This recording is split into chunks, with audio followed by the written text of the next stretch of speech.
Hi, So Greg. How are you? Thanks for having me. great to have you here. Thank you. Yeah. So I remember seeing an interview with you during the early days of the pandemic, and at that point, very early on, you were kind of hoping for a V-shaped recovery. It now looks like China and the US are experiencing something that looks like a K. So some industries like tech and healthcare are doing well, and others like travel and hospitality are struggling. Where do you think we are in terms of the economic recovery, and what do you think the next 6 months will look like?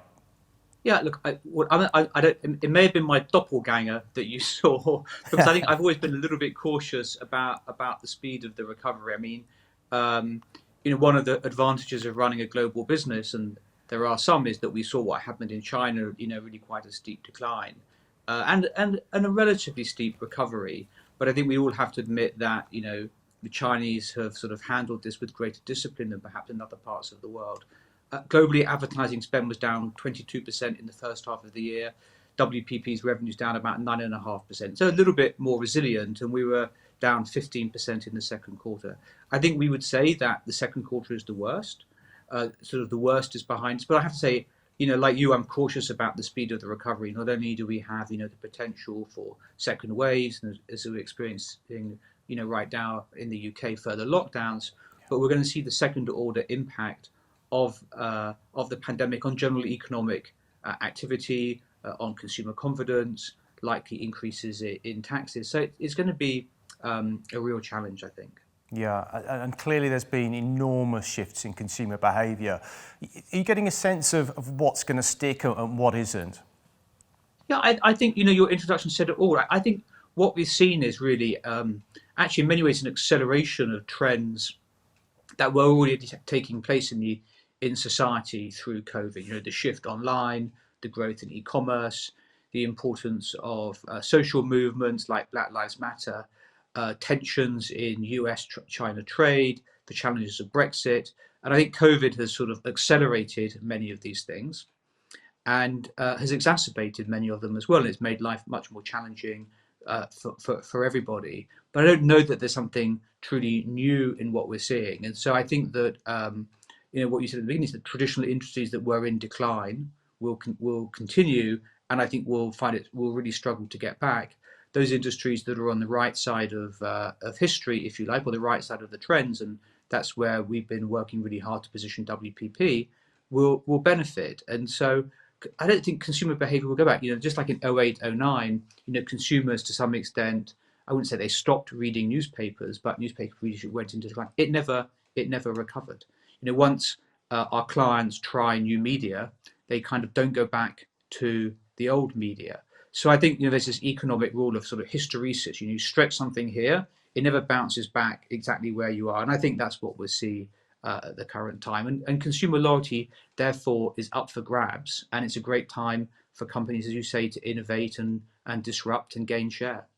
Absolutely, there are a lot of opportunities out there. Obviously, you've talked about this acceleration of trends that we're already seeing, and obviously many companies have accelerated their digital transformation during this period. Yeah. Do you think are there any? I don't necessarily need to name brands or companies, but are there particular examples that you can really kind of think of that have offered an innovative approach in terms of a shift towards their customers' needs? Yeah, look, I think as you say, the word opportunity is a tough one during a pandemic. Given the human toll on it. But I think it's hard to look at a sector of the economy that has not in some way been transformed, from gyms that have moved online to schools that have moved online to auction houses that are now selling everything remotely rather than physically. We went to a chain of liquor stores in the US and spun up in 2 weeks curbside delivery so people could pick up in store. Look at small businesses, look at restaurant owners that quickly pivoted from serving meals to doing takeaway and delivery and selling food. So I think that it is a great time of human ingenuity. And every senior business leader I've said is they've been amazed by the speed at which their organization has responded. We used to take 6 months to plan an office move. We moved everyone home, 100,000 people home around the world over a weekend. So I think it just shows what you can do if you really try. And it's hard to think of it. We sort of played this game, can you think of something that hasn't been disrupted? And someone said, well, you can't get a virtual haircut online. Well, actually, you can get a consultation with a hairdresser who will tell your partner how to cut your hair. So you sort of, there's nothing that we haven't been able to find a way of doing electronically. That shows true desperation when you've got to get your partner to cut your hair, obviously. I'm interested, you mentioned WPP, 100,000 people, you moved them to working at home over a weekend. Yeah. I'm interested, how did you have to make any changes in order, for instance, to optimize productivity? Well, I think we bought some more bandwidth for our servers, and we sort of saw it coming, 4 to 6 weeks in advance. So look, I think basically no. I mean, people just adapted. We've been using Microsoft Teams extensively. We saw, I think, a 60-fold increase in usage. We've been trying to get people to use it for the last 5 years. We saw a 60-fold increase in usage. I saw from my own schedule, during the 3 months of the toughest lockdown, I actually saw 50% more clients, but for half as long, without ever leaving my house. So I think that people have just sort of naturally adapted, and I think that it does go much more deeply than whether we're working from home or working from the office. The way in which people work. We see senior clients much more involved in the creative process. I think it's tougher on younger people in offices who feel disconnected from sort of the centre of action when they're working from home. But I do think that everyone has stepped up over the current, in the past 6 months. And do you foresee in the future a shift to sort of like a hybrid working model? Are you going to sort of ensure that there's kind of like a transition, or will there be a shift back to an office-based working environment, do you think, eventually? Yeah, I mean, I was on a call with one of the sort of Silicon Valley tech giants last night, and a number of other chief executives, and we were telling them to stop telling people they could all work from home forever, because it was giving us a nightmare. Look, it's clearly going to be a balance. There are some people and some things that could be done at home, but there are many things that I think are more suited to being done in an office. And personal productivity is not the only measure of effectiveness, right? I mean, we all have roles in organizations about leading people, about training people. Most businesses have some nature of apprenticeship culture, and that requires people to be around. But what I do think is we're going to have to give people a reason to be in the office rather than have a reason not to be in the office, if you like. So it's going to be challenging. I think it's going to be challenging for companies. I think you saw the commentary from GitHub that said, you can work totally remotely or totally in an office, but the balance is the hard thing to get right, because some people will feel excluded. It's going to be hard to measure productivity. So lots of things around performance management are going to be harder. I'm not, in any way a fan of, counting how many emails people send or looking at how many hours they are online. I mean, I think that sounds like this sort of dystopian nightmare to me. So we are going to have to find a way to trust people. And I think actually that is what this has revealed, is that we can trust people to do work from home. And I think many senior executives who may be, somewhat, older, sort of think, well, people don't trust people working from home. And this has been a way in which actually we've realized, what, people can do this working from home stuff, or working remotely, as we call it, effectively. Yeah, I think that's been one of the major shifts, has been this kind of sense of trust that's grown in many organizations. Yeah. There's a lot of talk about shifting business models away from this obsession with growth to focusing more on resilience. What advice do you have for organizations that are looking to be more resilient? Well, I'd say what this has shown is that the ability to innovate is at the heart of resilience, isn't it?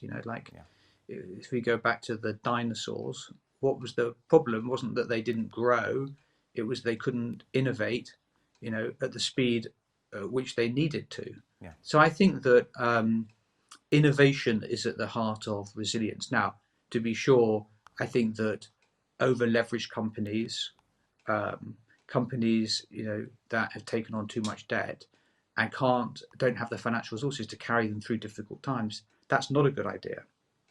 I think super optimized supply chains can be problematic. But if you remember in the early days of the pandemic, we all complained about our dependence on China for certain activities. Well, now that would be a good thing, right? Because we can trade with them. So I think, like everything in life, it's a balance. But I think key to it, and it's what this event is about, is innovation. If you can innovate, then you can respond, and then you'll be resilient because you'll be able to meet what your consumers and your customers need in the future.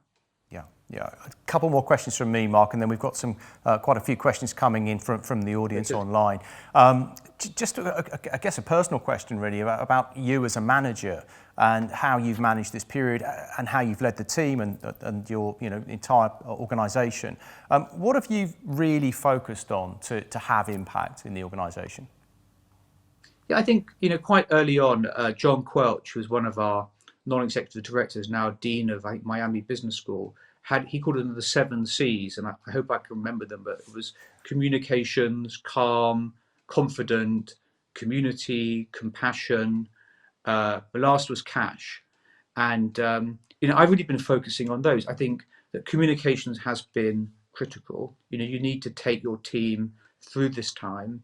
It's a really uncertain time for many people, and I think that clarity of communications, as we found out, and consistency in communications is what you need to take people with you on the journey. So, and I've been really impressed by the way in which all across WPP our leaders have stepped up, and actually, we sort of actually having to remind ourselves to have the same intensity of communications now as we had at the beginning of the pandemic, because you sort of take your foot a little bit off the accelerator. So, having to go, make sure that we do continue to talk to people at the same rate as we did, because certainly, here in the UK, and I suspect in other places, things are going to get tougher as we head towards November and December.